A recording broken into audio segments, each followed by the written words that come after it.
Come on, kids, get your sweaters. Let's go. Bye, Mom. Hot water wash. Okay. Cold water wash. Pretty clean. Aw, they didn't look that good. When can I stop kidding myself? Right now. Out of the future comes all-temperature cheer with the all-temperature clean. Must have powerful ingredients. Certainly they're powerful. To give you the best-looking wash your world has seen in hot water, warm, cool, cold, and everything in between. Terrific. Now that's white. Cheer gives you a great-looking white in hot water. And in cold water, that's clean. Cheer beats even the leading cold water detergent. Wait till you see my kids tomorrow. I'll be watching. All-temperature cheer. Boy, is this stuff clean and at all those temperatures. All temperature.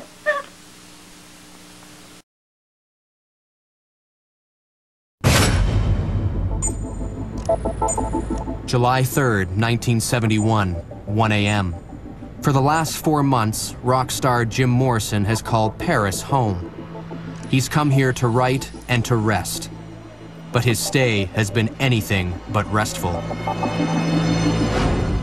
He's been indulging in a steady diet of whiskey and beer. And tonight, in his apartment with his cosmic mate, Pamela Courson, he decides to go even further. He takes heroin.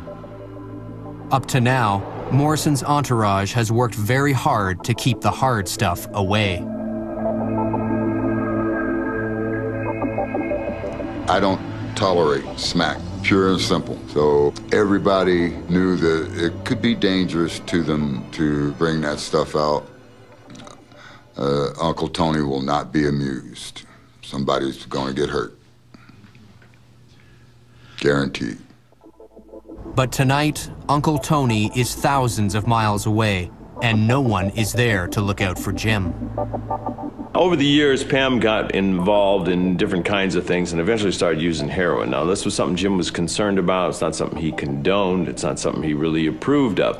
That night, whether it was just the idea of something he wanted to try, just pushing the envelope, whether it was some depression, he had been very reflective lately, whatever, he tried the heroin.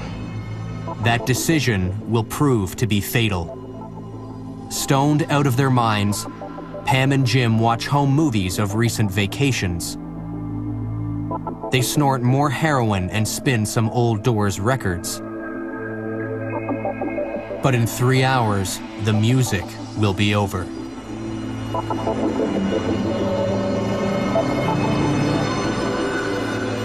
But before his exile to Paris, Morrison has been forced to face a different kind of music. Felony charges, stemming from the Miami concert. So severe were those charges that they deeply affected the band. And as usual, it was all about Jim. Well, in the realm of art and theater, I do think that there should be complete freedom for the artist and performer. Everybody's nerves were on edge. Would he behave? In many places, police were there with a warrant for Jim's arrest. In fact, for the arrest of the whole group, if he so much sneezed the wrong way. Booking stopped.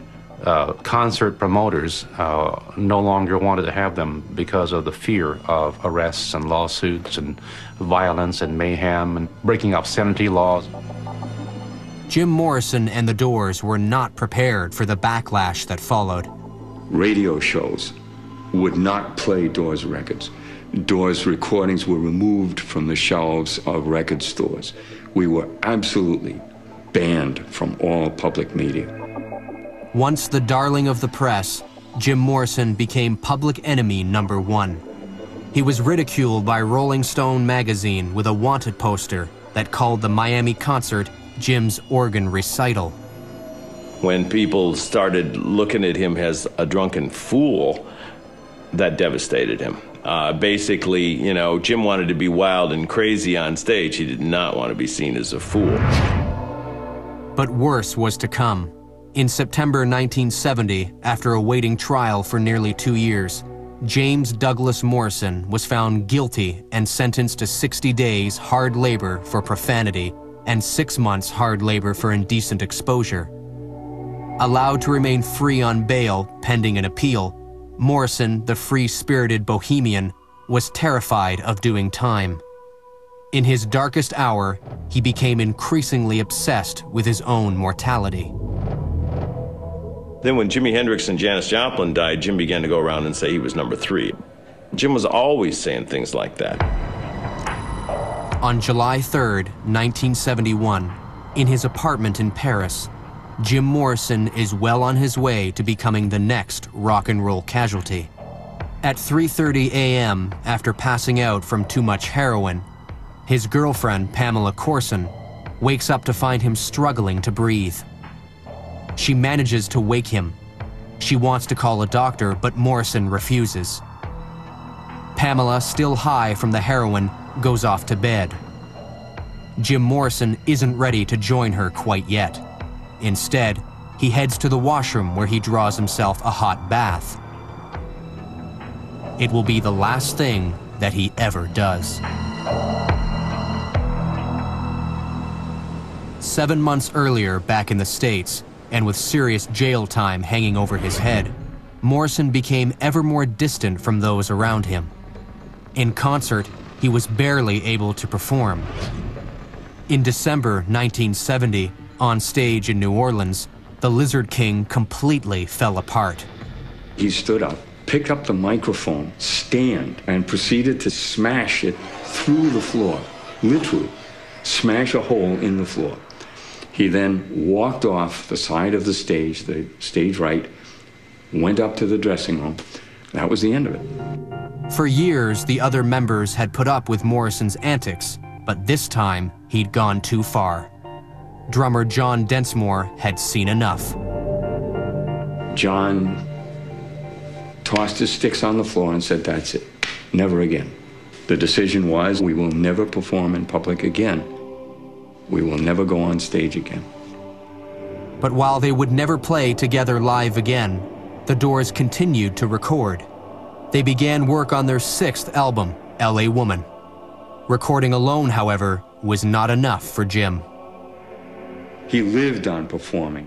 How else could he get the word out about what he thought if he didn't tour? How else was he going to get his message across? How else was he going to be able to bring the gospel of St. Jim to the crowd? I think he began to think, well, I've got to get my life together. Maybe going to Paris, I can come up with some new things. I can define myself more as a poet. I can get away from the things causing me trouble, and, I'll start anew.